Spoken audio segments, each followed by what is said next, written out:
I'd like to welcome you here today, and I'd like to welcome Dr. Catherine Rushton for coming. I'm excited to see what you're going to do.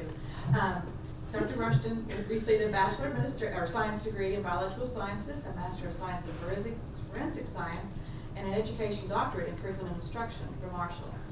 She began teaching at MU's Forensic Science Graduate Program in 1997. Her courses include Forensic Microscopy and Comparative Sciences. Forensic Microscopy, Microscopy. Microscopy, thank you. Class is a similar one a lot too. It's a hands-on course that allows students the opportunity to use a stereoscope, okay, compound light microscope, polarized light microscope, and scanning electron microscope. Comparative Sciences class allows students to begin learning how to examine fingerprints, firearms, tool marks, question documents, and more. Her diverse research interests span palynology, fingerprints, and forensic science education. In collaboration with Dr. D. Evans, who is retired, Catherine examined pollens of West Virginia. She worked on the history and use of stains or optimization of media for preservation and heat tolerances. In collaboration with A. Maldonado, they created a new procedure for the development of latent prints on both sides of adhesive tape simultaneously. Over time, Dr. Rushton became curious about the way faculty members teach. While working on her doctorate, she discovered the passion for active learning methods, particularly case learning. I don't have my glasses on, can you tell? I'm struggling. She has taught workshops on game-based learning at the American Academy of Forensic Sciences. Thank you for coming. Sorry, I will also be comic relief. Oh no, that's my job today. So, again, as she said, I'm Catherine Rushton, and I have been with Marshall University since 1994, actually, as I started out as a student. She read off that 3 degrees, but I actually have 5 degrees. You only listed 3. I only listed 3. I actually have 5 because and I'm looking at a 6 now because 5 is for quitters. I cannot get enough. I love them. So anyways, I started out as a student with the program in the first graduating class from the master's degree. I don't know if any of you know Terry Fenger. I'm getting ahead of myself on my slides, but Terry Fenger was the founder of the program. And I went to him, he was supposed to be my graduate professor for my PhD in medical microbiology, which I didn't want to get, and told him I couldn't afford graduate school. And he said, well, if you start this new forensics program, you'll only lose a semester's time, and I'll find a stipend for you for your PhD. So I said, okay, great, and walked out the door and went, what's forensic science? So I'm gonna get a degree in that. I don't know what it is, but it sounds cool, it's got science in it. And then I got to that first fingerprint class. Loved it. I was like, this is it, this is what I want to do. I went back to him and said, I'm not going back to the medical microbiology, I'm going to stick with the forensic science. He said, great, because you're going to start teaching now. And so I started picking up lectures as a student. Mind you, my background was in molecular biology and microbiology, and I had actually volunteered doing research at Moffitt Cancer Center in Tampa, Florida, at University of South Florida, where I worked on using PCR, which at the time was really new, very new technology. I was working on developing PCR for diagnosing cytomegalovirus and tuberculosis. So that was perfect. It all fed right into the forensics. So anyways, let me move on. That's a little bit about myself. You might know my other half, Tom Rushton. He'll be on today at 4 o'clock on WSAZ. But he's an infectious disease physician in town. Love him dearly, and those are my children. Fiona, with the little pixie in the middle, she's a freshman at another university as a theater major. She's actually, if you know Howard Volek, she's spending her time with his son, Mike Volek. He's the director of theater. And then my son, who's already taller than the picture. So he's at Huntington High. And then one of the things I teach is firearms, so I go out sometimes with the HPD, the Huntington Police Department, and we shoot big guns. I like it. So anyways, I told you a little bit about myself that I was in the first graduating class. I do not teach DNA analysis anymore. In fact, I joke with my DNA professor that I did DNA when we did slap gels, which is basically like making Jell-O, and then we stick the Jell-O on top of paper towels and put plexi with soup cans on the top and a plastic Rubbermaid tote. That's how we started doing all this. Now they've got 3,500 genetic analyzers that use 6 dye channels and capillary electrophoresis, and I can't interpret it. but she teases me about I'm back in the dinosaur days. And but I do the fingerprints, firearms, question documents, and microscopy, as she says. I teach big microscopes for trace evidence. And just so you know, I don't do blood, guts, and gore. I tend to pass out. So you can do forensics and not do blood, guts, and gore. This was the first graduating class. They're all, well, one of them has left forensics, but I don't know if you know Dr. She was Dr. DeFilippo, she got married. She's at the Capitol Hospital doing pediatric intensive care. Diane Larson, also got married. She is the technical leader of Ohio BCI's DNA section. Tommy Burgoyne is also in the New England area doing forensics. And then that's me, a long time ago. And Tina Maroos, she's up at WVU, actually teaching and advising WVU's forensic science program up there. The first graduating class, we graduated in 1997. I've seen a lot of changes in forensics since then. The biggest change is that I went from being Dr. Fender's student and then right-hand person to being the director when he retired 3 years ago. It was very scary to take on and step into those shoes. He is a great man who built something from nothing. I am so impressed at what he has built, that this is a nationally recognized top program in the nation. We are looked at when we go to ask. I love going to ask because everybody wants to know what Marshall's doing. And he built that, and I got to step in behind in those shoes. And I can't fill them, but I'm trying. I'm trying my hardest. So he started teaching with Ted Smith, who was the director of West Virginia State Police Forensics Lab, and back in like around 1992. They were starting to go through accreditation, and they needed some classes for their analysts in order to be able to be accredited. So they called Dr. Fender and asked if he would come teach at the academy. And as they were going through this, all these classes for the lab, they said, you know, we've got enough classes here, we could start a master's. And this is about the same time as the Glenn Woodall trial for the Brittenell rapist. And Judge O'Hanlon had brought in experts from other states to testify. And he said, why do we not have this here at Marshall? And so these two things came together between what was already being taught at the state police and the academy and what was going on in the legal system, and the forensic science program at Marshall was born out of that. And we are unique in that we came out of the biomedical sciences and not out of criminal justice. And so that was one of the things that propelled Marshall forward in the field, was that we were based in the hard sciences and not in the science of policing, which is the criminal justice side of things. So all of this happened, and I got to be one of the wonderful first group going through. Today, we have graduated 358 alumni, have 29 more, 12 will be graduating this May. Looking at this, the people I talked about, this is Ted Smith, who was the retired director of West Virginia State Police Lab. That's Terry Fender, who's retired from the program. And to do the work of these two men, it took 3 people. This is Sherry Lemons. She's a graduate of the program also, and she is now the director of the state laboratory. That's me, the director of the academic program, and then Jason Shute, who's the director of our operational lab. Our operational lab, we're also unique in that we have an in-house crime lab. We have criminal justice agency status, which means we can contract with other states directly, state to state, without going to bid, to work on their backlog of casework.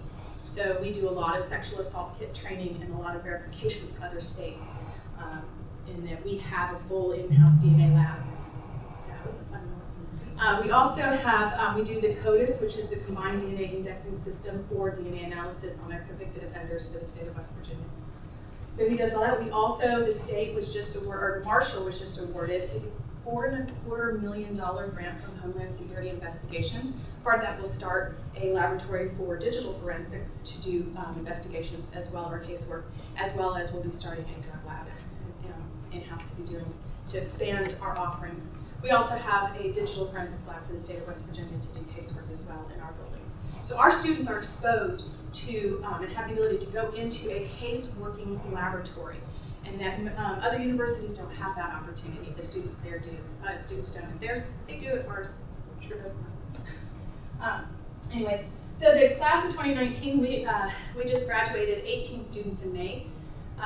I look at one of the predictors of how well we're doing in this program by who got jobs. I keep telling them, the whole point of getting into graduate school is to get out and get a job. So of the 18 that graduated, 15 had job offers by graduation, some of them multiple job offers. 3 of them had already started their jobs because we worked cooperatively with the other state, that they allowed them protected time on the job to study, allowed them to come back and do things for us without making them take leave to do it. That was the state of Virginia did that. So we have the class of 2020 will be leaving next week, along with the class of 2021. We're all going to the meeting, 29 students.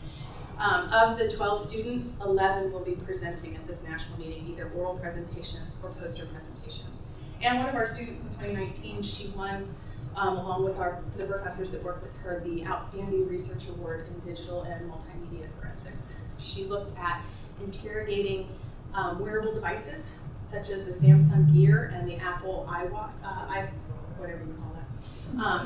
She looked at interrogating them to see what kind of data we could get off them, whether they were tethered to the phone or not tethered to the phone. And she actually created her own, using solder and wire and everything, created her own ways to connect these devices to the computers to be interrogated. It was amazing. Another one of our students won the Emerging Forensic Science Award as well, where she created a mobile unit for interrogating mobile devices as well. She took a Pelican case, a couple Raspberry Pis, they're called, and linked them together and wrote software and an iPad and put that in there as the screen so that you could take the case to the law enforcement could take it to the site and actually interrogate devices on site. And so she won the award for that. So our students do great things. They're amazing. Let's see.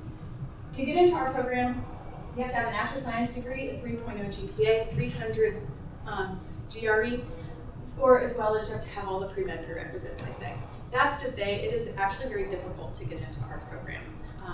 We work with students to try to get them in there to fill seats, but we also know what it takes for our students to get through the program. So if you can get into the program, you have a 99.99% chance of graduating. I can count on one hand the number of students who have started that program and have not finished it. So it is challenging but doable.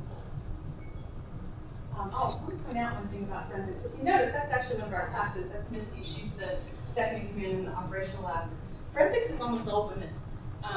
Nationally, they said the last study looked at it said it was 78% women. It's gotten even higher than that. I'm even excited to say that when I looked at the national board for the American Academy, we had a board last year, it was 50% women sitting on the board as well. So labs are turning over to be predominantly women in there as well. We're unique in that we have a core curriculum and we have 4 areas of emphasis, and every student must complete at least one area of emphasis, but we actually encourage them to complete more than one area of emphasis. In fact, we encourage 2 or 3 areas. Most universities, or all universities that have areas of emphasis, usually track you from the very beginning and you can only do one track, either biology or chemistry or whatever the other tracks are. We don't like that idea. We think that it makes you more marketable to get a job, to have more than one area of emphasis, as well as these areas don't exist in a bubble. They need to be able to work with and cooperatively as well as creatively with the other sections. And the best way to do that is to know what those sections do, to be able to function in those sections. So like I said, most of our students will complete 2 or 3 areas of emphasis. They're also required to do an internship with an embedded research project. And I feel very strongly about that because it gives them the opportunity to work in a case-working laboratory in another state to see how it's done. Every state's lab operates differently.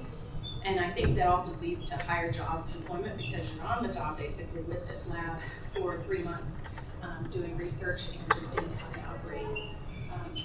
And those research projects are what lead to all these presentations, all these awards that our students get, as well as the jobs.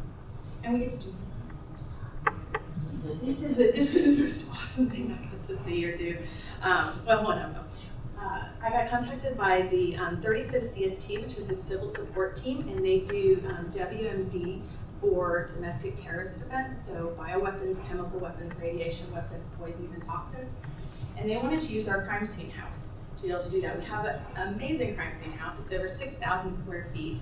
If you've ever seen the old Bias House, is the other name for it, on 5th, right before you get to Hal Greer, there's a house there that has a gazebo and a carriage house and all that. That's the crime scene house. And so they wanted to use it for training, and behind it is a large parking lot for Marshall. And they brought in 8 trucks, and one of them is including mobile satellite communications. Another one is a mobile laboratory. that had GC mass spec, PCR, the ability to detect radioactive weapons, all this stuff. And they were excited because they didn't know that my students knew how to run all that equipment in their science truck too. I was like, yeah, you can hire my students now. I said, yeah, they can come to the Army. So anyway, so this was the military coming in to do this, and then Mobile Command came as well. It was really cool. So these are the Army guys here. These are the guys on the CSTs. They had to go through in those big suits. They were dying. They were so hot. These are self-contained breathing units. And they sent in the EPA with a radiation target as well so that they could detect a radioactive weapon as well in the building. My husband came because he's one of the ones on the call out if there really was a bioweapon in the area or a chemical weapon, so he came and had fun. Same with one of my professors, she's a toxicologist, and so she does as well. The chemical weapons would be the call out for that. So they were all there, and so the 35th CST and Army North were all very excited that they had such great participation from the program as well as from the community. And as part of the agreement, I said, you have to let my students come and watch. And so they did, and they took them on a tour, explained everything to them, showed them what the guys were doing, what they were not doing right, what they were doing right. My students had a really great opportunity to see all of this. So that's about the program and myself. I thought a fun way to introduce you to some of the science part of forensic science would be to pull up a couple of old cases and talk about the case a little bit, then explain how it would be investigated. One of the cases is Lindbergh kidnapping. Lindbergh kidnapping actually has a tie to Marshall. I don't know if you know this, but we have the Morrow Library. It's named after a past president. Well, Anne Morrow Lindbergh, that was her great-grandfather. And her grandfather was actually born in Old Maine. And so the Morrow Library is named after his wife's family. So I find that fascinating just to begin with. But everybody knows his son was kidnapped out of the second floor window. As part of that, there was a ladder that went to the second floor window, and that was part of the investigation, as well as there was a ransom note. So the ladder was one of the first times that wood identification was used in a case, and they used someone from the forestry division to do this. They looked at the construction of the ladder as well as the how the wood was milled for tool mark evidence, as well as doing a comparative wood study to identify the wood. Now this wood identification is actually very important as far as trafficking of wood, which doesn't sound like a big deal, but it's still, trees once they're cut down take a while to grow back. This all falls under wildlife forensics, so whether it's ivory from elephants or tusks from rhinoceroses or endangered species trees that are being used in guitars, which was the most recent, not necessarily case, but an incident where Gibson Guitars had bought legally wood in order to make some of their guitars with. It was all taken at customs or impounded at customs because this was illegally trafficked wood, they thought. So they had to identify what the wood was, where it came from, the provenance, and all of that before they would decide whether or not Gibson could have the wood or not. So going through this is the ladder here. It was in 3 sections so that it could fit in the back of a car, and they all stacked together. And what they found in identifying the wood and parts of how it was milled and nail holes that were in it, and how the pieces literally fit together, looking at the grains of it, that it came from Bruno Hauptmann's attic, that he pulled the floorboards up from the attic to make the ladder with. And so they even could identify the same kind of wood, the same species of wood that was used to make the attic, as well as it had been outside to be weathered because it was kept in a protected area. It was a specific kind of flooring nail that was used. And they can even trace it to the mill that milled the wood because of the marks from the milling process could be traced back to the original blades that were used to mill it. So that's wood identification. We identify hardwoods and softwoods, depending on what they are. Those are the 2 general categories of them. And actually, the cross-section of woods are very different. This is the softwood here, and you can see the fineness of grain. That's a resin canal. These would be like pines, large spruce, evergreens. And so you can see that it's kind of uniform all around on the cross-section. These 2 sections are the tangential and the radial. We won't go into this, they're not as interesting. This is the cross-section of a hardwood. Notice all these large openings of vessel elements in there. So it's very easy to tell them apart, actually, when you look at it under the microscope. So I actually have some. This is the cross-section of a pine. This is softwood again. The uniformity of all of the openings here as well. And these are the rays. Have you ever seen a ray though? In a ray, when you look at the wood, it goes out from the center. You're seeing growth rings, annual rings. That's right here. So this is it's actually caused by environmental insult. It's not necessarily annual. It's just that our seasons occur annually, so they tend to correspond. But if you are like in Florida and you get a hurricane or some sort of environmental insult to the trees, they'll start producing these rings because it's a time in which they're not growing much. So it gets really compacted together. And this is where it's like summer, it's all happy, it's growing lots, and so these are very open here. So that's why we get those rings. This is a hardwood. And so you can see these big openings here. These are those ray cells now. There are lots of them. And why? And it's a little trickier to tell where you get your early and late wood. I actually took these on my maps. It's right down here where the growth ring is starting. So, I love teaching. My students does. Next in the case, the Lindbergh kidnapping case, is the ransom note. There are several things about the ransom note. The first being, you can study it linguistically. So this is the actual note. This is the text, because it's a little hard to read up here, but this is the text. And all of the placement of the diacritics, the placement of the symbols, the actual spelling. So if you read through it, you can tell this is probably not a native English speaker, someone from America. It's probably someone that is an immigrant from another country. So you start looking at phrasing, spelling, how what words they use on that. And interestingly, the signature, you would know the signature by the 3 holes. This produced a lot of hoaxes. A lot of people saying that they were the kidnapper trying to get the ransom money.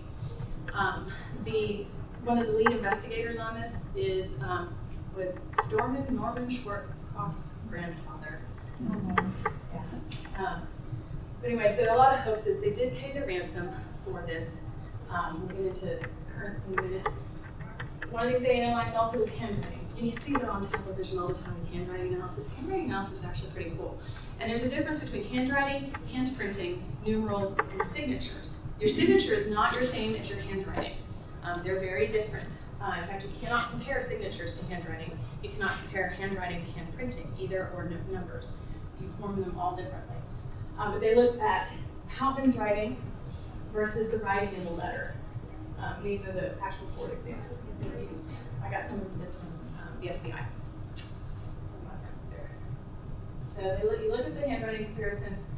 Handwriting is interesting in that there are 4 ways you can identify a person.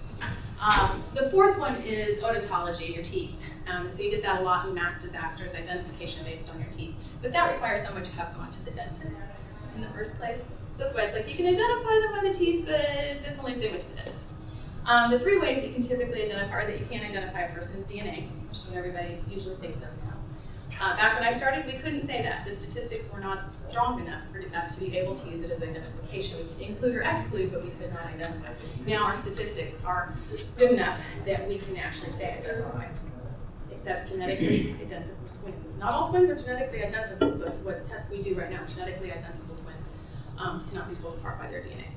The other is your fingerprints and your handwriting. Now, the handwriting can tell because think about when you were a kid and you learned to write. You learned copybook style. You wrote the way the teacher told you to write. You probably traced little dotted lines on the lines, dotted line, all of that. Everything the teacher told you to do. And you probably learned either Palmer or Zahner Bloser. My mother's handwriting looks almost exactly like this. It's beautiful, Palmer. Most kids, if they learn cursive at all anymore, are learning Zahner Bloser. Or some modified version of Zahner Bloser. And I say that because my kid's handwriting is horrible. That's a product of their dad. Handwriting, there is a skill level in handwriting. I say that, I laugh. Handwriting does not equate to intelligence, and it does not tell you anything about personality. That's graphology, and it's snake oil. You can't look at somebody's handwriting and tell anything about them personally. You have a skill level that you're born with. You will reach a certain skill level, and you will either be a highly skilled writer or you will be a poorly skilled writer. Has no bearing on intelligence, has no bearing on education. My husband, love him dearly, is a very poorly skilled writer. He knows this. He needs a translator for his handwriting. And it's terrible, and my kids all have it as well. So a highly skilled writer can write poorly, but a poorly skilled writer cannot write highly. So that's one of the first things we look at is how does the skill level of the writer there, and does it with our suspect, is it highly important skill? The other thing we look at is copybook style. Copybook style is what you're taught. This is class characteristics, we say. These are characteristics that anybody who learns Palmer system or anybody who learns standard Bloser are going to have these characteristics in their handwriting. It doesn't tell you anything about that individual person. It doesn't identify. The individual characteristics, though, will. Now, these come about when you're in elementary school and you're learning copybook style. You're very concerned about how you form those letters. You don't want to get in trouble, right? So you're very concerned about how you form the letters. You're not very concerned about what you're actually saying. You're just trying to form the letters. And then as it becomes, you now have the ability to write, you become very concerned about getting what's in your head onto the paper. And you stop thinking about forming those letters. You stop thinking about how you connect to the baseline, how you connect the letters together, how you start the word, how you end the word, how do you slant the letters, how do I slant my paper, how do I hold my pen. You don't think about any of those things. It becomes a subconscious act to write. And therefore, your unique characteristics now sneak into your writing. And you don't even know what those characteristics are necessarily. I have a whiteboard, I showed you mine. I do this with my students because I know when I've consciously changed my handwriting as well. I changed my capital A on purpose because I liked a different A, and so I started purposely changing my A. So you can tell the timeline as to when I wrote something based on when certain characteristics of my handwriting changed. There's a particular way I connect a T and an H together as well. But you don't think about that when you're writing the word the, right? You don't think about how am I crossing my T? How am I going to connect to the next H? So this becomes subconscious. This becomes unique to you. And that's when it becomes identifiable. Now, there is natural variation in your handwriting. In fact, we count on that. If two things overlay exactly alike, it's a forgery. Because no one can write the same way twice. So, talking about signatures, I told you that handwriting, handprinting, and numerals cannot be compared to signatures. And any of those things can be compared with each other, but they cannot be compared across categories. So there are three classes of signature. You have your formal signature. This is when you're being asked to sign your will, sign your deed, sign something important, buying stock, whatever. Informal, this is when you're signing a letter or you're signing a card to somebody and you want more of your letters to show up in your name so they can figure out who you are. And then you have the careless scribble. This is the receipt you're signing at the store or at the table when you buy at a restaurant, get your food.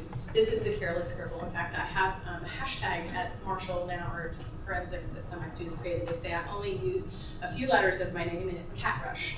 And so they put everything as Cat Rush, hashtag Cat Rush, so that's all I sign.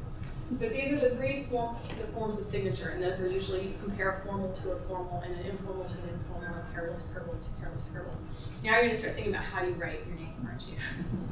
So I have paper, because the other thing is how to forge a signature. How do you forge a signature? This is where it gets kind of fun. I like hands-on stuff. Piece of paper.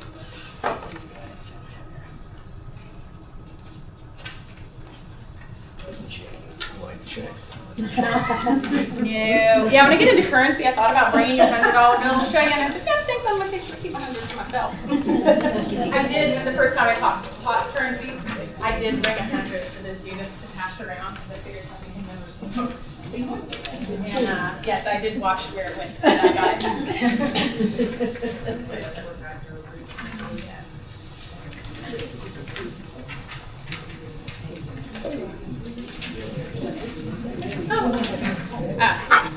I just grabbed it.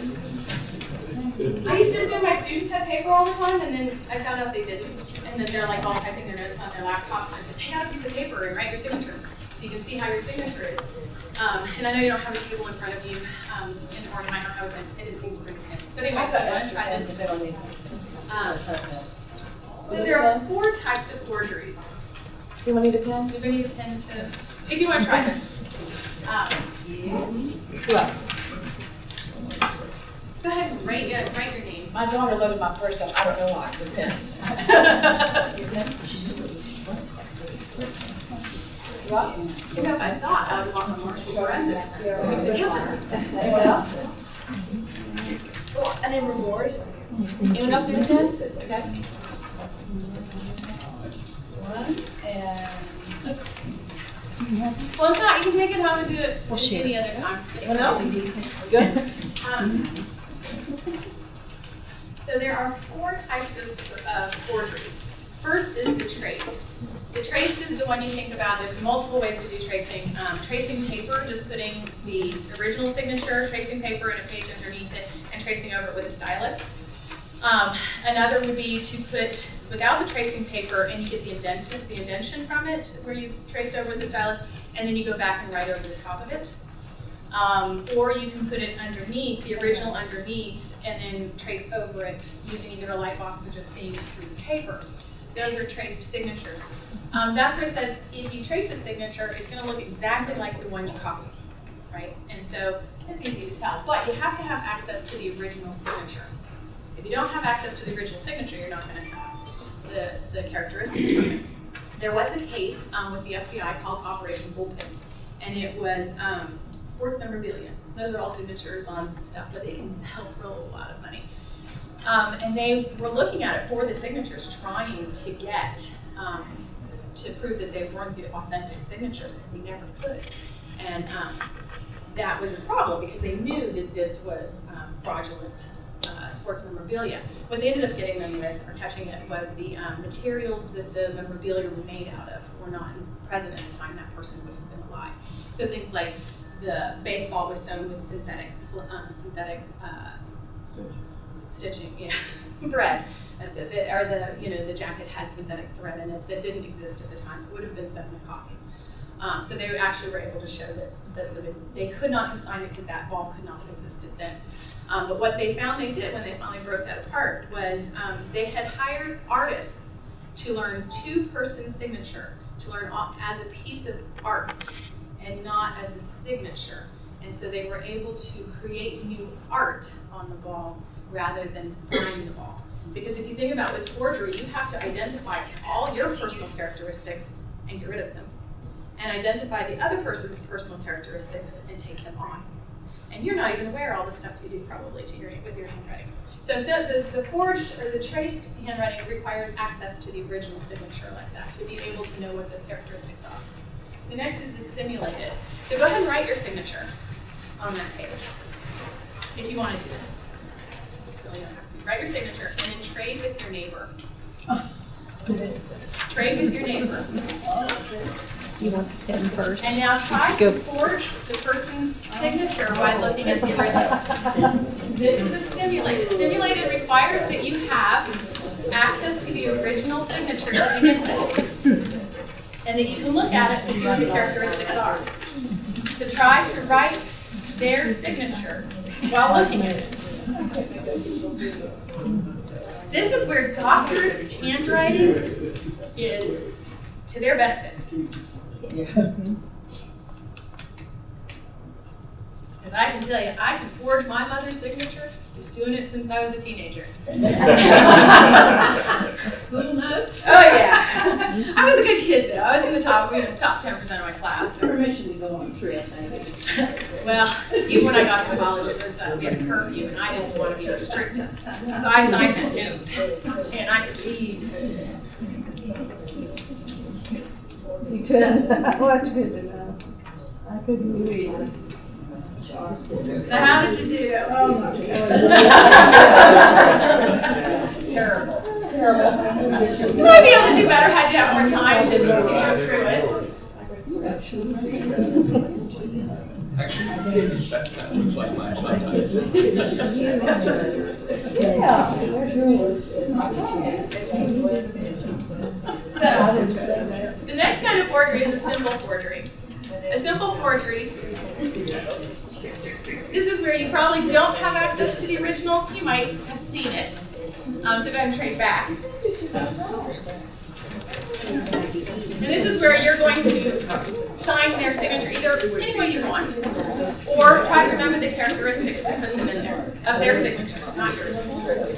Try to write their signature again, but don't look at it. Have your own paper. See if you can remember any of the parts of it, or otherwise just write it how you would sign it if you were asked to sign their name. Look at it again. That would be a simple forgery. Look at it again about Do we give a look at it? Don't have it in front of you. Like the simulated, you actually have the original that you can look at. And if you notice, you went very slowly when you did the simulated forgery. Did you go slowly? Do you notice your pen pressure? If you looked at their pen pressure, you can look at the one they did for you or the one you did. The pen pressure is heavier because you took less time. You took more time looking at it when you wrote. You have very even pressure. You think about starting and stopping strokes, you have thinning and feathering of it as you go, and then harder or thicker lines as you go. You have variation. It looks like it flows naturally. It has style, potentially. But the one you're doing, when you're trying to simulate what they did, you are very slow, methodical about it. You might even get a little shaky because you're stopping and starting, unnatural stops and starts as you go through. You don't have a nice pen stroke start. You don't have a nice pen stroke end to it because you're trying to draw what they did. With the simple forgery, you may have some more of that natural flow to it because you don't necessarily know what you're doing. You're trying to remember maybe, or you're just going to sign it anyways. We try to get without looking at their original? Without looking at their signature, just write their name. Just like we would or like they would? Like you would. Okay. Now you might remember some of their characteristics and try to incorporate them in. But the simple forgery doesn't require you to know anything about their signature. If you do, it's easy, it's better, but if you don't.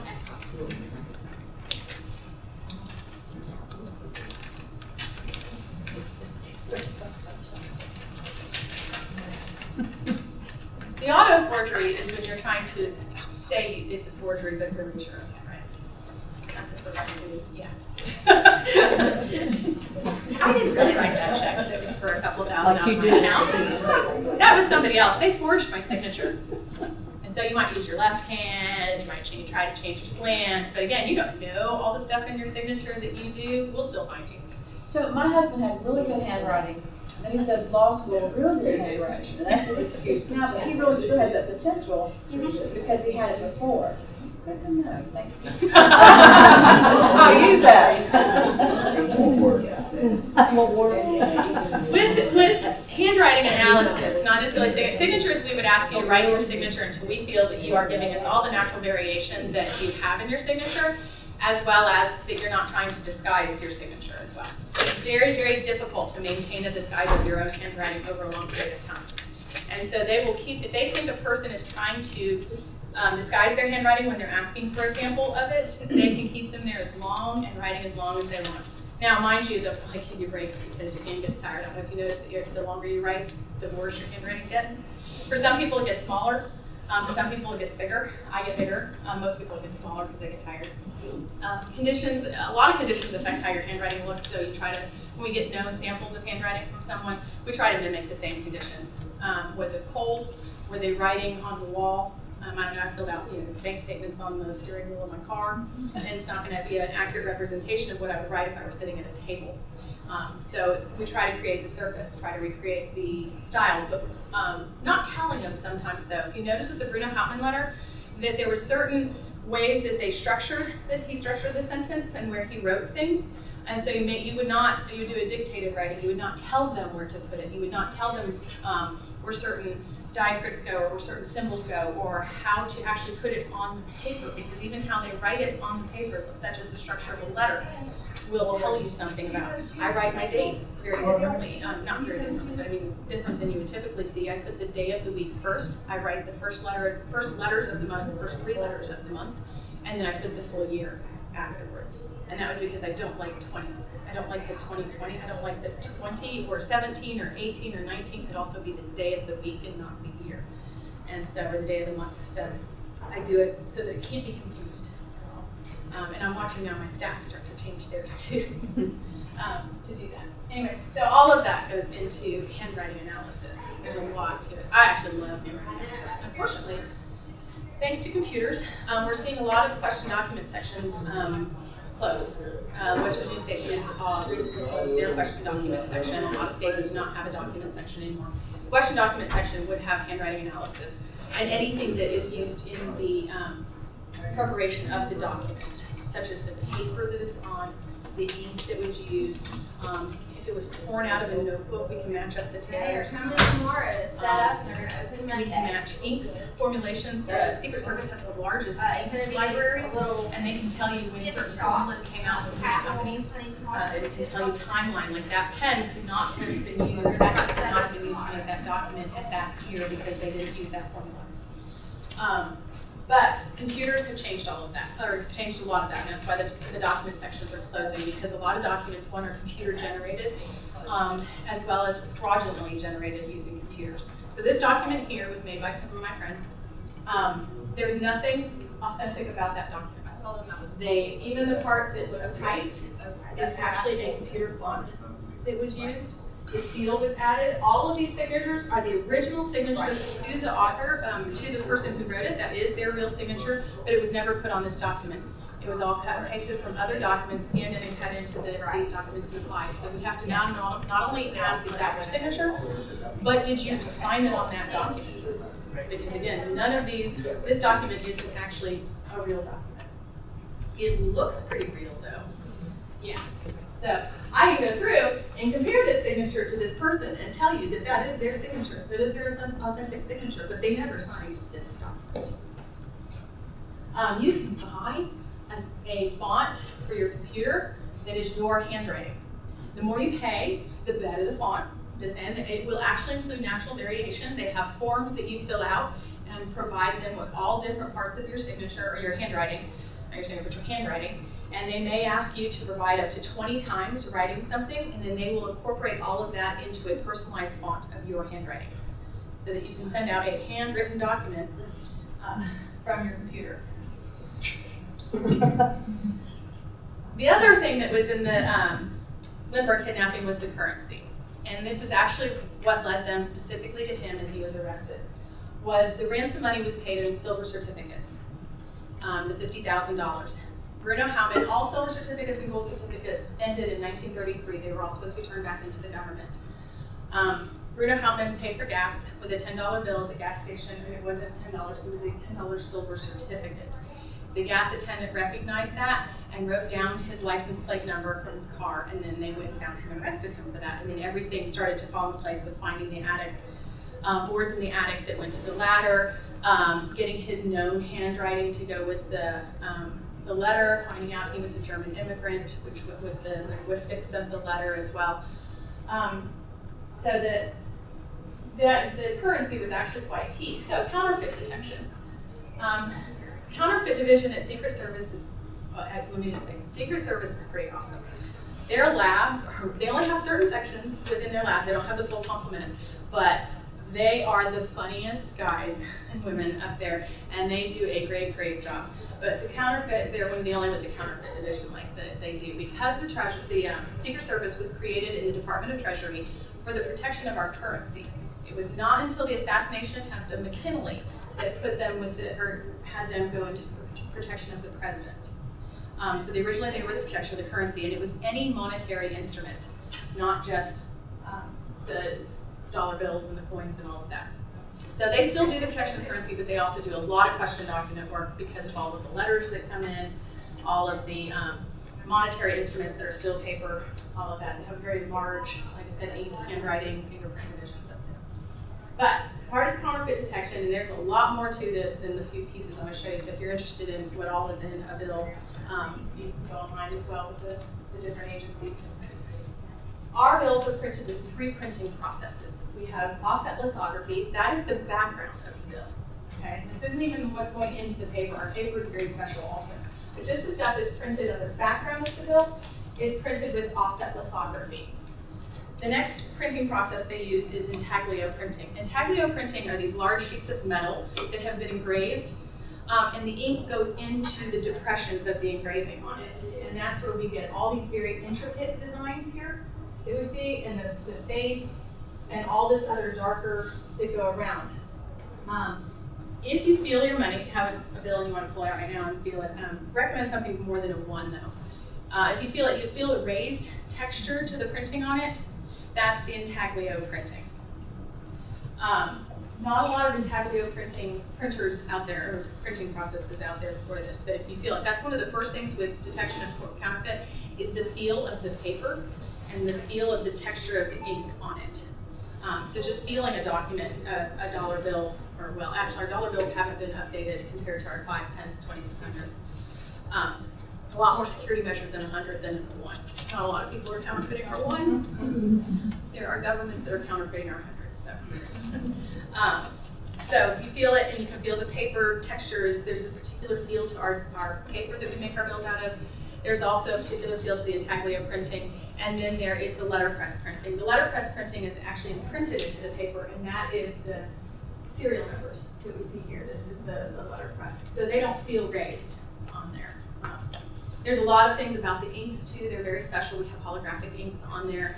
We have inks that interact with UV light, inks that interact with IR light. We have watermarks impressed into the paper when the printing process of it.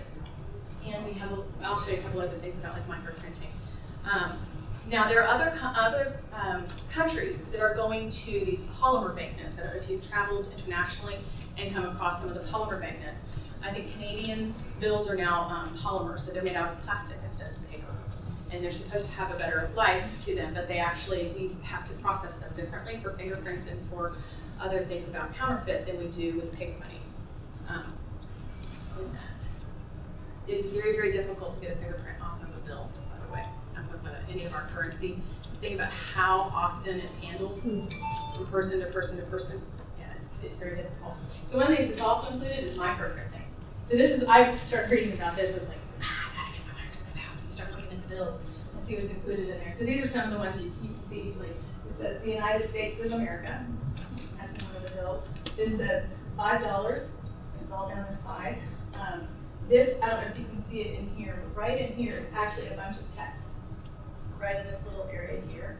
And then right across here it says US 5, US 5, across on the back of the $5 bill.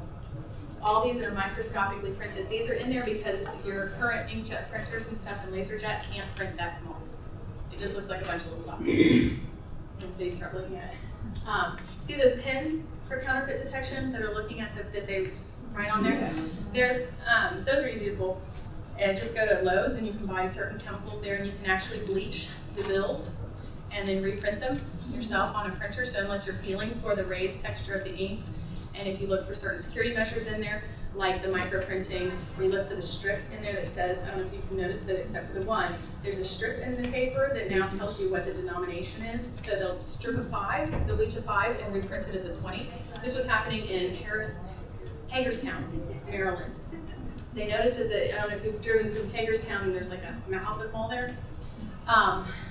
The guys, or one of the older shop clerks there, noticed these guys going out to a car, then going back into a shop, and then going out to a car, and going into another shop, and going out to the car, and going into another shop. And they kept doing it, and what they were doing were asking for change for 20s, or they were buying something small to get change for the 20s. And so the police went out and started going through these 20s and found that they were really 5s that had been bleached and reprinted as 20s. And so they wanted to see, actually saw them present on this, they wanted to see if they could do it. So first they contacted the Secret Service to let them know what they were doing, because technically they were counterfeiting now. So they went to Lowe's and they just started buying chemicals at Lowe's and then seeing if they could bleach it off the bill, bleach the inks off the bill. So now you've got still the security in there, unless you're actually looking at the words on it. You also have the red and blue fibers that go throughout the paper as well are still there, because most printers will print that into the paper, which is very easy to detect. These actually had the fibers in it, and then they just reprinted the bill front and back. So they would see the offset of the printing. You could see the offset of the printing. You could tell that the numbers didn't match up, things like that. But it was a really good forgery for a little bit there. The other way that we look at currency, because you don't want to be destructive with currency when you're analyzing it as much as possible, because if it's real, you want to keep using it. So we have what's called a video spectral comparator. This is a lot of fun. It's completely non-destructive, but it uses all different kinds of lights and filters in it. I like to play with it. It also reads barcodes, and it reads, I also teach barcodes and PDFs and QR codes, which are really exciting. In fact, I have a joke. It is a joke. I shouldn't have told you it was a joke. Did you know the Norwegian Navy has barcodes on its ships? So when they come back to port, they can scan the Navy in? So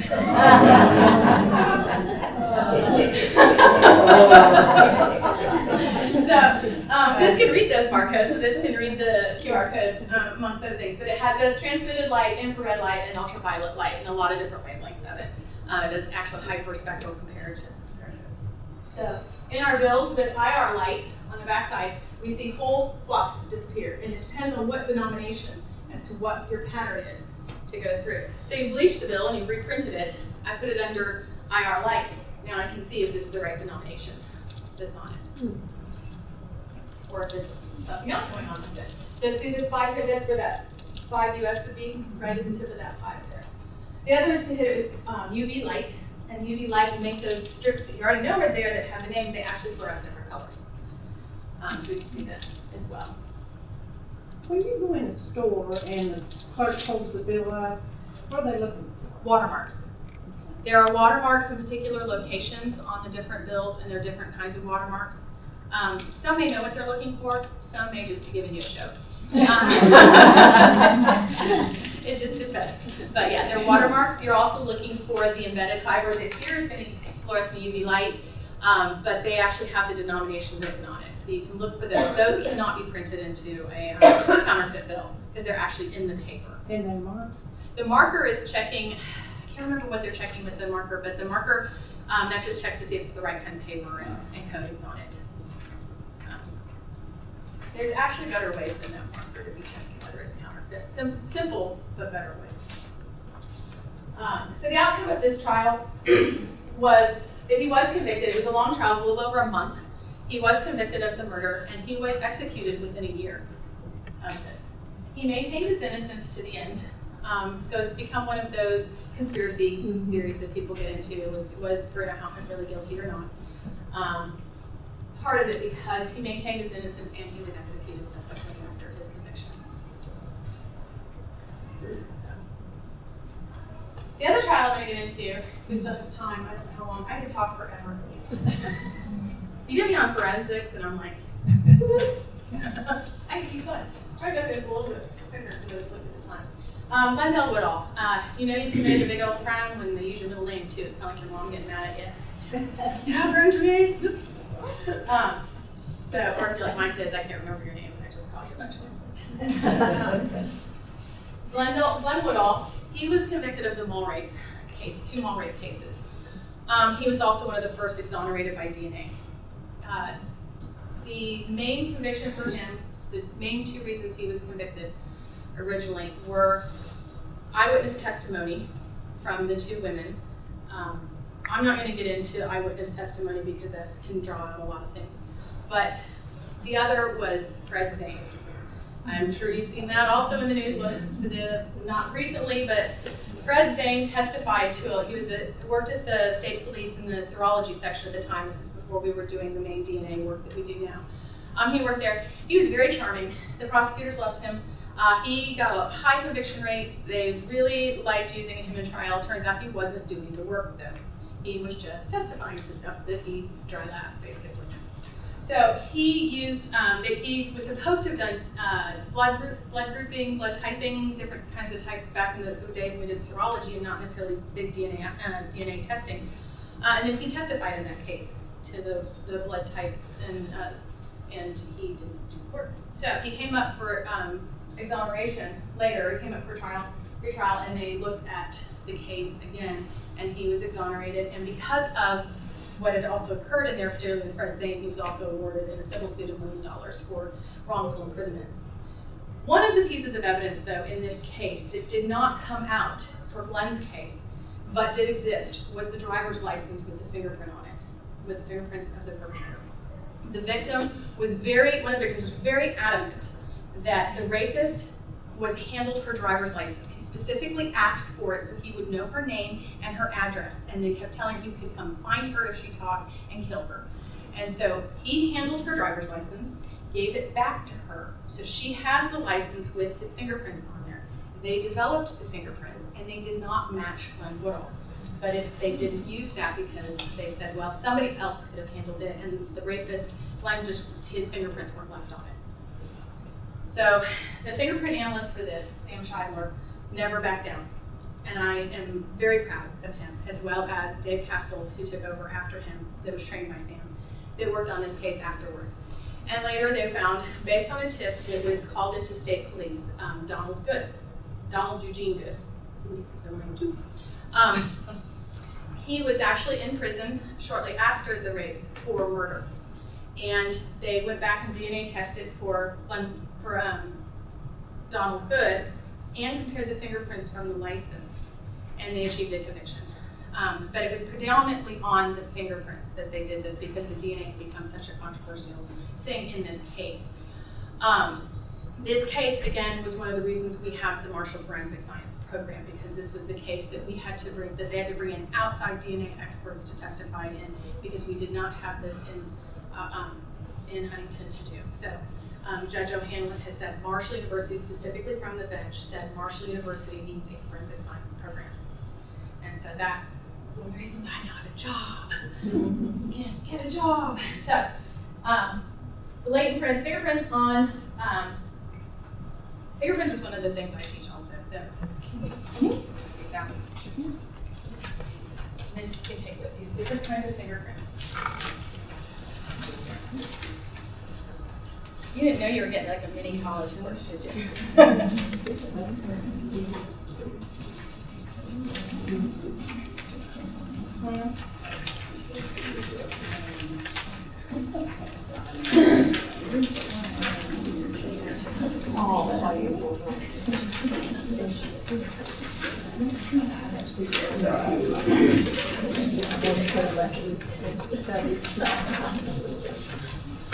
This fingerprint was actually found on a research project my student did looking at trying to recover fingerprints on shell casings from ammunition. We have a really difficult time getting fingerprints, by the way, off of shell casings from fired shells. The heat and pressure for firing the gun from the propellant and stuff just obliterates the prints off. So this was pretty. And the fingerprint that you're looking at is actually, the yellow is the ridges, you'll see. So fingerprints are unique and permanent. That's why we can use them for identification. There are two layers of your skin, two main layers, the epidermis and the dermis. Your fingerprints arise from the dermal layer, the underneath. There's an interdigitation of the dermal papillae. They stick up like little pegs. And they interdigitate to the dermis, epidermis, that you see on the top of your skin. That's why kids, when they fall off their bikes and get road rash, fingerprints all go back in the same order. And it's the entire palmar surface, and it's the entire plantar surface on the bottoms of your feet. Airmen, by the way, in the military, are footprinted. Your footprints are unique to you as well. They're footprinted, and that's because when the plane goes down, they recover the bodies, and we want to identify them and the remains. They don't necessarily have gloves on to protect their hands because they need the dexterity for flying, but they have really heavy boots on, and their feet survive. So they can identify the airmen and their remains based on their feet. So I have a friend who was a major in Air Force intelligence and called him and said, "Were you footprinted when you joined the Air Force?" And he goes, "Yeah, how did you know that?" And I explained it to him. But anyways, so there's 3 general categories for fingerprints that break down into subcategories so that you have overall 8 prints. These would be those class characteristics. Everybody's got one of these 8 prints on every finger that they have, right? So I can't really identify you just because you have an arch. It's other things about your fingerprints that I can identify you by. Ooh, I made an error in my PowerPoint. So this is a tented arch. Sorry, I was supposed to replace that with the plain arch and I didn't get around to it. So if you look at your paper, I got around to it on your paper. So that's a mistake. The plain arch, it's the simplest of the patterns. It just goes in one side, rises a little bit in the center, and goes right out the opposite side. You don't have all of this going on right here. Just kind of the flowing. So if you look at your paper, where it says plain arch, that's just the simplest of patterns. The next one is the tented arch. I think it's below the plain arch on your paper. The tented arch has something going on in the middle. It has either an upthrust or something that looks like a Boy Scout cup tent. Have you seen it? Kind of an angular. And then there's a third kind. It's got there's a lot of rules. In fact, I always say that fingerprint identification is like a classification is like Ginsu knives. But wait, there's more. I can tell you 10 rules. But wait, there's more. So the students start laughing, but they don't know what Ginsu knives are. That's jokes. The next is the loop. You have an ulnar loop and the radial loop. In order to know whether you have ulnar loops or radial loops, you have to know which hand you're looking at because they're actually based on the bones of the forearm. So if you know, we have a lot of physicians in here. Anybody's taking anatomy? Like a couple of you just don't want to admit it, do you? So anyways, the forearm, we have the bone here that makes the elbow, it's the ulna bone, and then you have the radius that radiates around the ulna bone. So if the fingerprint comes in the one side of the pinky where your ulnar bone is, recurves around and comes back out that same side, it's an ulnar loop. If it comes in the side of your thumb where your radius is, recurves around and comes back out the side of your thumb, then it's a radial loop. So if we're assuming right hand on this one, it's a radial loop. It comes in on the thumb side, recurves around, comes back out the same side. So it's a radial loop. Again, if we assume right hand, comes in the pinky side, recurves around, and comes back out the pinky side. So it's an ulnar loop. So if I don't know which hand it came from, I can't tell you if it's an ulnar or radial loop. I can only tell you it's a loop. But once I know the hand, I can tell you where it comes from. And then the last is the whorls. And there are 4 whorls. We have a plain whorl, central pocket loop whorl, don't let the word loop confuse you. And they have these circular patterns in the center. They can actually have smiley faces in them. The first time I saw a smiley face, I thought somebody had photoshopped it. But they really do. There are some people that have smiley faces, and examiners will upload those fingerprints to databases for the smiley files, they're called. And then again, in the central pocket loop whorl, you have a double loop. This is where we have 2 looping structures around each other. I have double loops on my thumbs. And then the accidental, it's the kitchen sink of fingerprints. If it doesn't fit in any of the other ones before it, because you can't tell what it is, whether it's a loop, a tented arch, I'm not sure. Okay, so you put it in the accidentals. So at this point, my students usually start coloring on their fingers to see what their fingerprints are. So I've already done a 10-print card with them. 10-print card, this is the card in which we classify your fingerprints. Before we had databases and computers, we would put these in order of what's called the modified Henry system. It's a string of letters and numbers with a numerator and denominator that allow us to go to the file drawer of our choice and look for a card. Because of those file drawers, though, we had to have the name of the suspect, or we had to have their 10-print to go to their modified Henry to go to the database. We go to the drawer. Now we have computers that use math, and I tell my students, you want to know what you need math for? You need math to design these algorithms that take this fingerprint and turn it from a 2-dimensional visual space into a mathematical space, so that it's just a string of numbers, and so the computer is just comparing strings of numbers and then pulling back out your image that you want to look at. So these are a 10-print card. This is specifically just for classification, for identification of a person. This is not used, this is not what I would use necessarily. I'm trying to think of my words here. I would use this to take my unknown from the evidence and compare it and say, is this unknown print from this person? Okay. So notice they're not little dots in here. We actually roll. You roll it from a position of strain to a position of relax. And the reason you do that is if you roll it the opposite way, then now you're strained, and you pull it in, and it's really hard, you're gonna smear everything. So, and then these are the plain impressions at the bottom. Part of this is to make sure that you knew if they rolled them in the correct box. Because once the hand's away, is this really the right thumb or not? But I can compare it down to the thumb here. And you can't, because of anatomy, change the height of your fingers when you do the plain impressions. So I can look at this one and say, is this this? Is this this? And I can make sure that they rolled them in the correct boxes when I go through. It also gives me sometimes second and third flexion ridges down there, or joints. It's a 10-print card. So my students usually have all done their 10-print. I tell them to keep them. I don't want their identification with me. And then development of, because that just gets you into a database. That gets you into a computer APHIS system. There's lots of these systems out there. Their algorithms are proprietary. We and Huntington Police Department have an APHIS system. West Virginia State Police has Lockheed Martin, and some other states have North American Morpho. There are a bunch out there. So we get that into the database, but really what we're concerned about is, I got this cup, and I just beat somebody with it, right? And I want to know that this cup was in my hand, so my fingerprints are on here. So I've got to get the fingerprint, you can see it, right? I've got to develop it on this cup so I can see it. The whole point of these development processes is actually to introduce contrast between what you can't see and the background that it's on. So you got all these different fun toys. I didn't even bring the fun stuff, which is the crime lights. They look like mag lights, but they're super expensive. And they put out only one color of light, like blue or green, and they react with all these different pretty things to make them glow. So this is a fluorescent dye stain. on tape. This is actually, when I said in the introduction, I created a new process that's being used by some labs now, including West Virginia State Police. We presented it a couple times at the American Academy of Forensic Science, and it was the development of latent prints on both sides of adhesive tape. So say duct tape, somebody's body taped drugs to their body or money, and they're trying to carry it through customs or something. We separate the tape, we've got your fingerprints all over that tape, both on the non-adhesive side and adhesive. But in a case, the way we used to develop it, or the way that a lot of labs still develop it, is we have to do the non-adhesive side one way and the adhesive side another. So basically you have to do 2 full processes, as well as you could potentially mess up one side while you're processing the other side. So I came up with a new process that was simple and easy to do it both sides at the same time. And it's been very well received. So that's what it would look like. The latent print. This is just black powder, different pictures of black powder developed.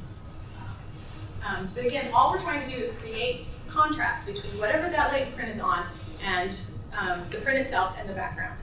So if you think of a Coke can, I got a lot of different colors on there, right? I've got red, I've got silver, I've got white, I've got black. And so I need to somehow create the contrast between that. We might use what's called a dual or a bichromic powder for that, or with super blue fumant. I just love watching, I don't love watching these shows, but these television shows, and they can do all these fun, we can do some of it. Some of it I wish I could do. I tried to watch CSI once. I tried. And the threat in my house is if we get in trouble, I have to watch CSI. If I get in trouble, he has to watch ER. You would never do a heart transplant in the ER. I'm like, I wish I had that chemical to get, how can they do that on white carpet and not in all the background? So, so these are a lot of the fun things. My favorite though is this one. So have you ever seen where you put the beard and the mustache and stuff and the hair on the guy, you know, with the little magnet? Okay, so this is my brush here.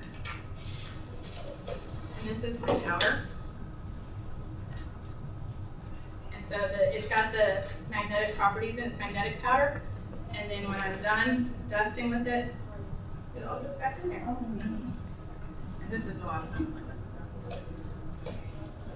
I think I'm supposed to wrap it up, right?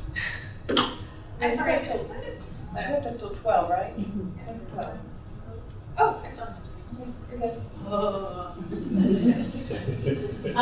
so we made comparisons. So I've got my temperate card. This is the known. I have whatever I developed on the evidence, which is not the way we actually do it. We do what's called ACV, analysis, comparison, evaluation, verification. I look at the unknown first. And that way I do not have bias created, cognitive bias created. I usually go through a whole thing about cognitive bias with my students to show them how their brain will fill in what it wants to see. And this is how like stopgap animation works. We take a series of pictures and we flip them quickly together. Your brain fills in the missing pieces, right? It wants to do that with fingerprints as well. And so you look at the unknown first. You look at the latent so that you are not biased to a particular suspect. You are biased to understanding what the latent is and seeing if you can find a suspect that matches it. So we do this the old way, which was much more fun. It was like arts and crafts. You printed pictures, and then I used red tape and rub-off floaters, the decals, to go through and make my comparisons. So with this is my inked print. This is the core here on the tip. I found the core. If I count 1, 2, I get a bifurcation. Okay, so here's my core. 1, 2, I'm at a bifurcation. And then if I count 1 more, I get to another bifurcation. 1 bifurcation. 1 ridge ending. 1 ridge ending.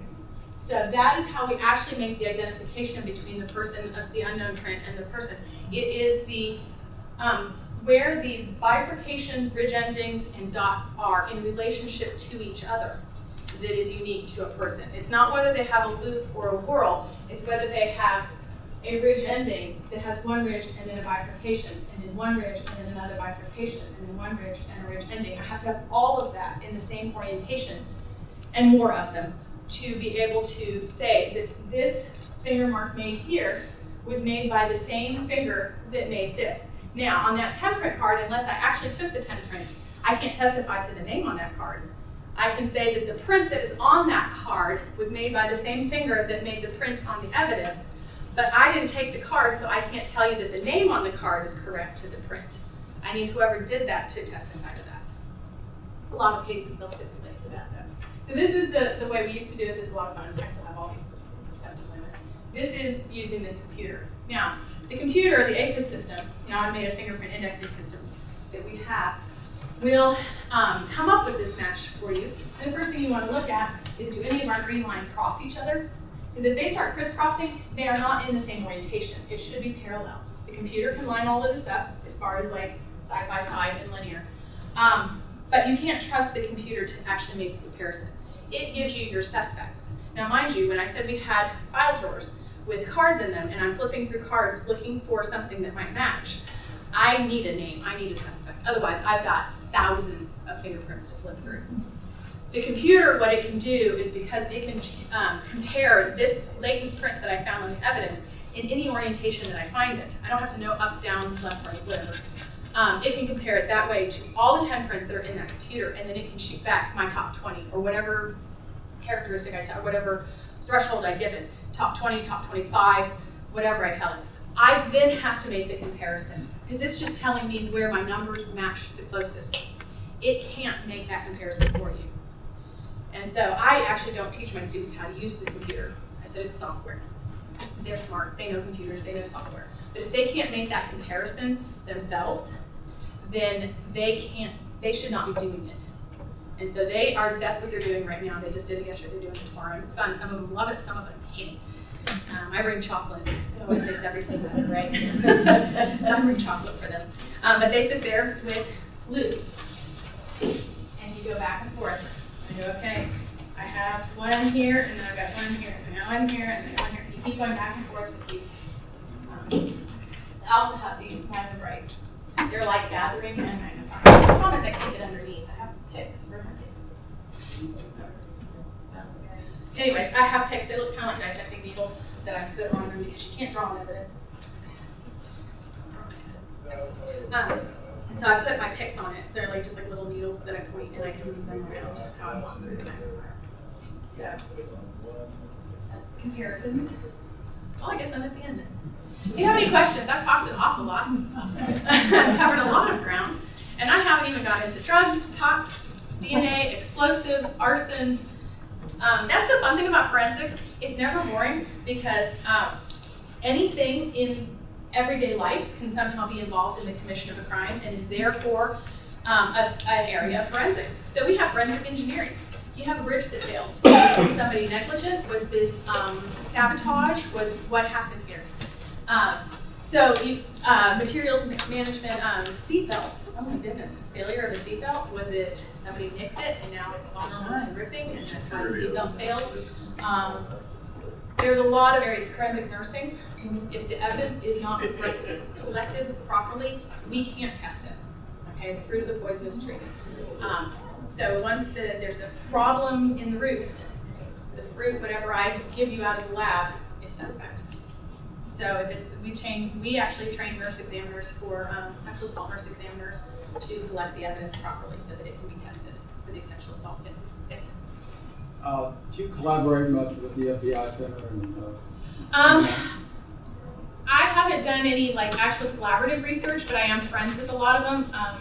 There are 6 senior scientists, 2 of them, Carrie Oyen and Mark LeBeau, alternate years. They usually come down together, but they alternate years which one lectures for us each year. Like Mark's coming this spring. Next year, Carrie will come and lecture on different topics. And then we used to have a grant with the NIJ, and the FBI came down to use our crime scene house and did week-long trainings throughout the years, and they would do handwriting analysis, footwear, tire tread, all these different things. So I have several there, and then several of my students actually work out there. So like Carrie Oyen's, one of his big cases, I don't know if you remember the Texas dragging case, where the guy was dragged behind the truck by a chain. Carrie was over that entire case for all the pieces of evidence. He said it was over 124 pieces of evidence. And one of my students worked the actual chain, was what she was doing the evidence detection for. So yeah, I do work with them, but I'm more on the teaching side. So. One other question. The issues of the VA and the incident. The issues of the VA? VA and the incident. No, I don't know anything about it. I thought that you might have some knowledge of that. VA center up. I know the VA, the CGIS, they do the DNA data, not DNA, they do the fingerprint database up in Clarksburg, but the VA, I don't know anything about What that. I'm thinking of is The death. a VA center in Clarksburg, a person has been injected with insulin, possibly. And I just wondered whether you had any knowledge, maybe up to 10 people being killed by inadvertent or avert person Overt. killed of insulin. Yeah, no, I don't know anything about that case. Okay. Yes. I have a question, it's a simple one, but when I went and got my concealed carry, they tried to do my fingerprint on the computer. The live scan. Mine, they tried 10 times, it would not go. There are some people who, okay, so fingerprints are friction-ridged skin. So they're like hills and valleys, kind of like a Ruffles potato chip.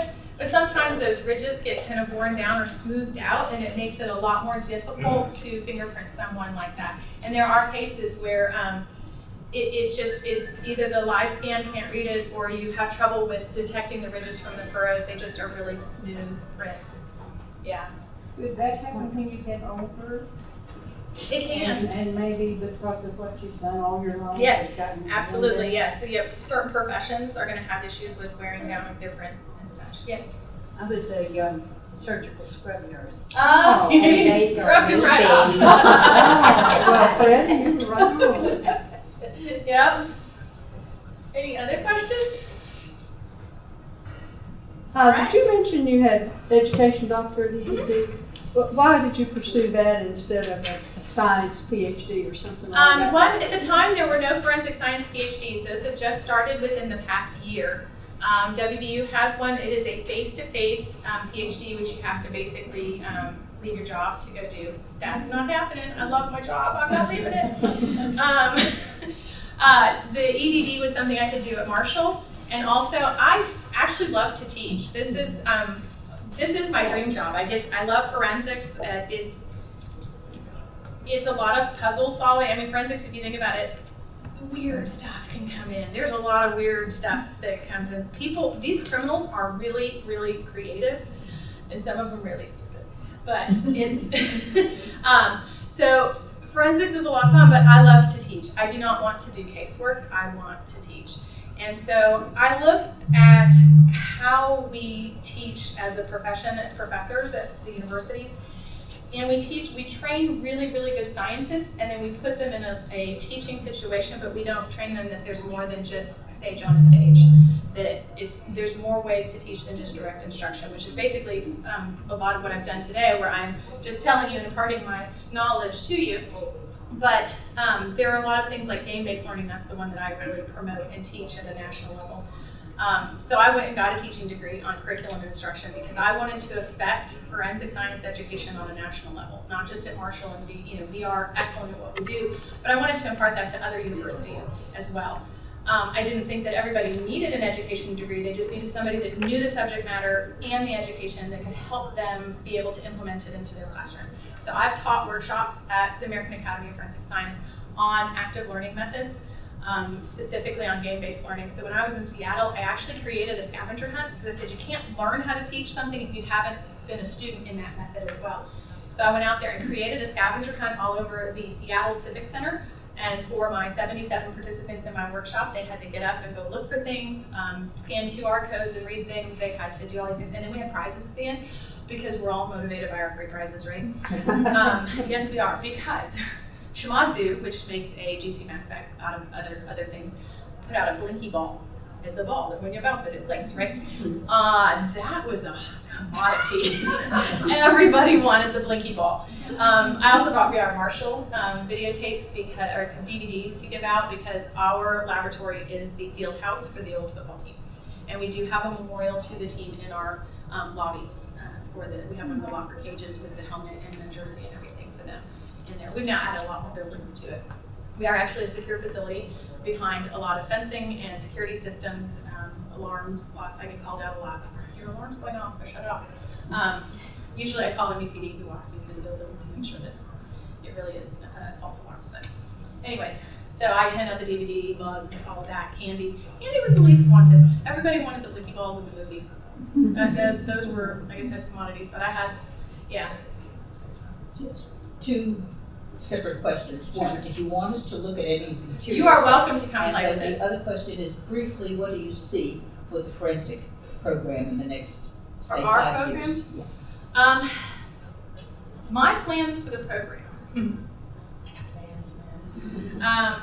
I want to create a doctorate. This has been a passion of mine for a while. I wanted it to be my dissertation, but it wasn't. They wouldn't know. Which is to create a professional doctorate. Again, we train really good scientists, and then we turn them loose in a laboratory and tell them that I want them to become the next lab director, like Sherry is. And they are moving up to be technical leaders and lab directors, but we're not training them how to do HR. We're not training them how to do accounting, how to do budgeting, how to do different styles of leadership, how to be managers. And so I want to increase their scientific knowledge using our internship model that we already have, where you're embedded into a host agency to do your research. So they don't have to quit their jobs. They can keep working in the laboratory they're in. Their labs for their accreditation need to show research as well, that they're doing research. So their lab benefits from the research projects that they would be doing for their doctorate, as well as they don't have to quit their job. But then the rest of the teaching or the rest of the coursework would be taken online, and it would be things like leadership, management, accounting, grant writing, things like that. We don't teach them how to write well. I tell you, Eric Lassiter, Dr. Lassiter at Marshall, revolutionized my writing. He is absolutely phenomenal. I picked him to be on my committee and to teach me to write because he is a Margaret Mead Award winner for anthropology. And he told me, he said, I was almost kicked out of my doctoral program because I could not write. I said, well, then I need you. Whatever they taught you, however you learn to write, teach me to learn to write. And my husband paid me a really high compliment when he had said I really had dramatically changed my writing style based on my doctorate. So all these different things that I had learned in my education doctorate, I think really do apply to what my 358 graduates could use to become better at what they do. That's always my goal for them. I want them to be better. I want them to move further. I look at my students and I say, you need to get out and get a job, but I want to make sure I've also prepared you for 5 years after you graduate, for 10 years after you graduate. What skills do you need? What things can I impart to you while I'm here? So that you are looking to how you can move forward in your career once you're out there. So are you going to fingerprint anyone very quickly, or what? If you want to, somebody.